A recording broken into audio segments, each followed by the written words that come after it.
KineMaster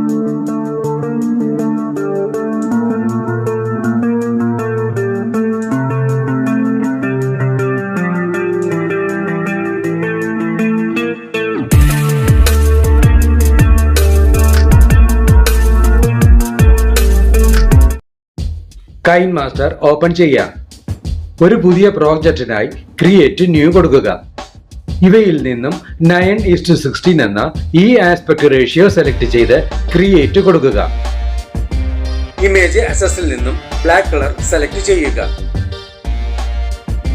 നിങ്ങൾക്ക് ലഭ്യമായിട്ടുള്ള blue and green combined video template open ചെയ്യുക. 5 ഇമേജുകൾ ഉൾക്കൊള്ളിക്കുവാൻ കഴിയുന്ന തരത്തിലുള്ള മാസ്കുകളോടുകൂടിയ ഒരു ടെംപ്ലേറ്റ് ആണിത്. ഇതിനായി ഡിസ്ക്രിപ്ഷൻ ബോക്സ് കാണുക.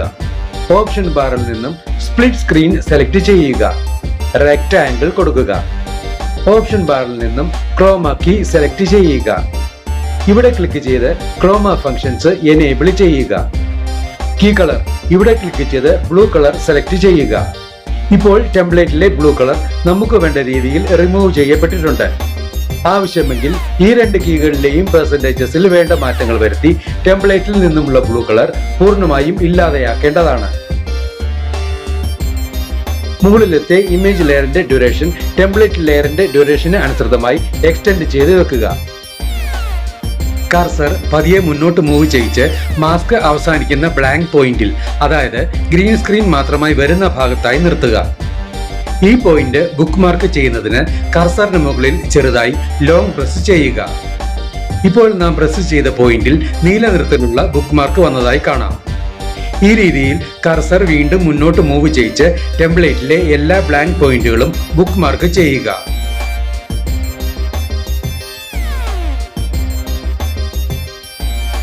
ഇവിടെ എല്ലാ പോയിന്റുകളും ബുക്ക് മാർക്ക് ചെയ്ത് കഴിഞ്ഞിട്ടുണ്ട്. ടൈം ലൈനിന് മുന്നിലെത്താം. നിങ്ങളുടെ ഇമേജ് ഫോൾഡറിൽ നിന്നും ആദ്യത്തെ മാസ്കിലേക്ക് വരേണ്ട ഇമേജ് ഓപ്പൺ ചെയ്യുക.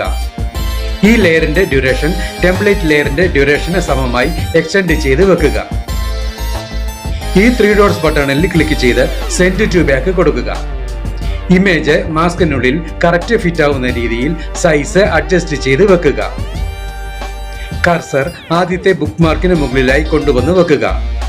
ഇമേജ് ലെയറിൽ ക്ലിക്ക് ചെയ്യുക. ട്രിം ഓർ സ്പ്ലിറ്റ് സെലക്ട് ചെയ്യുക. സ്പ്ലിറ്റ് കൊടുക്കുക. റീപ്ലേസ് ബട്ടണിൽ ക്ലിക്ക് ചെയ്യുക. രണ്ടാമത്തെ മാസ്കിലേക്ക് വരേണ്ട ഇമേജ് സെലക്ട് ചെയ്യുക. ഇമേജ് റീപ്ലേസ്ഡ് ആയിട്ടുണ്ട്. ഈ രീതിയിൽ ഓരോ ബുക്ക് മാർക്കിന് മുകളിലും കർസർ വെച്ചുകൊണ്ട് ഓരോ മാസ്കുകളിലേക്കും വേണ്ട ഇമേജുകൾ റീപ്ലേസ് ചെയ്ത് വെക്കേണ്ടതാണ്. ആവശ്യമെങ്കിൽ ഇമേജ് മാസ്കിനുള്ളിലായി നിങ്ങൾക്ക് വേണ്ട രീതിയിൽ സൈസ് അഡ്ജസ്റ്റ് ചെയ്ത് വെക്കേണ്ടതാണ്.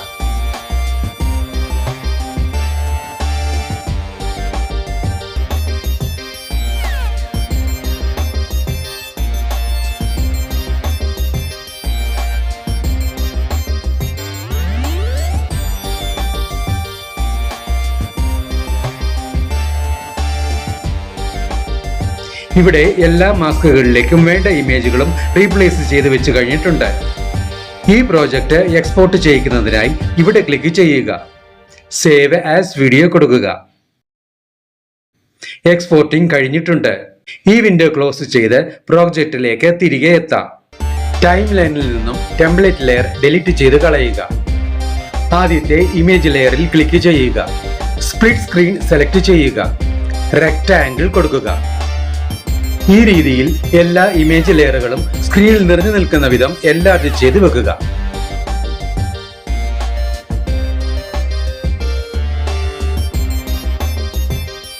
ഇവിടെ എല്ലാ ഇമേജ് ലെയറുകളും എൻലാർജ് ചെയ്ത് വെച്ച് കഴിഞ്ഞിട്ടുണ്ട്. എഫക്റ്റ് സെലക്ട് ചെയ്യുക. ബേസിക് എഫക്ട്സ് സെലക്ട് ചെയ്യുക. ഗൗസിയൻ ബ്ലർ സെലക്ട് ചെയ്യുക. സ്ക്രീനിൽ നിന്നും ഈ മാസ്ക് ബാക്ക്ഗ്രൗണ്ട് പൂർണ്ണമായും മറയുന്ന രീതിയിൽ എൻലാർജ് ചെയ്ത് വെക്കുക. ഈ ലെയറിന്റെ ഡ്യൂറേഷനും മുകളിലത്തെ ലെയറുകളുടെ ഡ്യൂറേഷന് അനുസൃതമായി എക്സ്റ്റെൻഡ് ചെയ്ത് വെക്കുക. നിങ്ങളുടെ കൈൻമാസ്റ്റർ ഫോൾഡറിൽ നിന്നും ഇപ്പോൾ നാം എക്സ്പോർട്ട് ചെയ്ത ഫയൽ ഓപ്പൺ ചെയ്യുക. ഓപ്ഷൻ ബാറിൽ നിന്നും സ്പ്ലിറ്റ് സ്ക്രീൻ സെലക്ട് ചെയ്യുക. റെക്ടാംഗിൾ കൊടുക്കുക. ഓപ്ഷൻ ബാറിൽ നിന്നും ക്രോമ കീ സെലക്ട് ചെയ്യുക. ഇവിടെ ക്ലിക്ക് ചെയ്ത് ക്രോമ ഫങ്ഷൻസ് എനേബിൾ ചെയ്യുക. കീ കളർ ഇവിടെ ഗ്രീൻ കളർ തന്നെയാണ് സെലക്ട് ആയി കിടക്കുന്നത്. അതുകൊണ്ട് തന്നെ ടെംപ്ലേറ്റിലെ ഗ്രീൻ കളർ നമുക്ക് വേണ്ട വിധം പൂർണ്ണമായും ഇല്ലാതെയായിട്ടുണ്ട്. നിങ്ങൾക്ക് ലഭ്യമായിട്ടുള്ള പാർട്ടിക്കിൾ വീഡിയോ ടെംപ്ലേറ്റ് ഓപ്പൺ ചെയ്യുക. ഇതിനായി ഡിസ്ക്രിപ്ഷൻ ബോക്സ് കാണുക. ഓപ്ഷൻ ബാറിൽ നിന്നും സ്പ്ലിറ്റ് സ്ക്രീൻ സെലക്ട് ചെയ്യുക. റെക്ടാംഗിൾ കൊടുക്കുക. ഓപ്ഷൻ ബാറിൽ നിന്നും ബ്ലെൻഡിംഗ് സെലക്ട് ചെയ്യുക. ഇവയിൽ നിന്നും ബ്ലെൻഡിംഗ് ഒപ്പാസിറ്റിയായി സ്ക്രീൻ സെലക്ട് ചെയ്യുക. ഈ ഓഡിയോ ഓപ്ഷനിൽ ക്ലിക്ക് ചെയ്ത് വീഡിയോയ്ക്ക് അനുയോജ്യമായ ഒരു ബാക്ക്ഗ്രൗണ്ട് മ്യൂസിക് സെലക്ട് ചെയ്യുക. ഇവിടെ നമുക്ക് ഈ മ്യൂസിക് സെലക്ട് ചെയ്യാം. ഈ പ്ലസ് സിംബലിൽ ക്ലിക്ക് ചെയ്ത് സെലക്ട് ചെയ്ത മ്യൂസിക് ടൈം ലൈനിലേക്ക് ആഡ് ചെയ്യുക. ടൈം ലൈനിലുള്ള എല്ലാ ലെയറുകളുടെയും ഡ്യൂറേഷൻ ഒരുപോലെ തന്നെ ആയിരിക്കുവാൻ ശ്രദ്ധിക്കുക. ടൈം ലൈനിന് മുന്നിലെത്തി വീഡിയോ പ്ലേ ചെയ്ത് നോക്കി ആവശ്യമെങ്കിൽ വേണ്ട മാറ്റങ്ങൾ വരുത്തുക.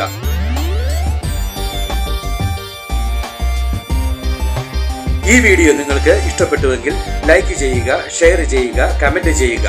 ഒപ്പം കൂടുതൽ വീഡിയോകൾക്കായി സബ്സ്ക്രൈബ് ചെയ്യുവാനും മറക്കരുതേ എന്ന് പ്രത്യേകം ഓർമ്മിപ്പിക്കുന്നു.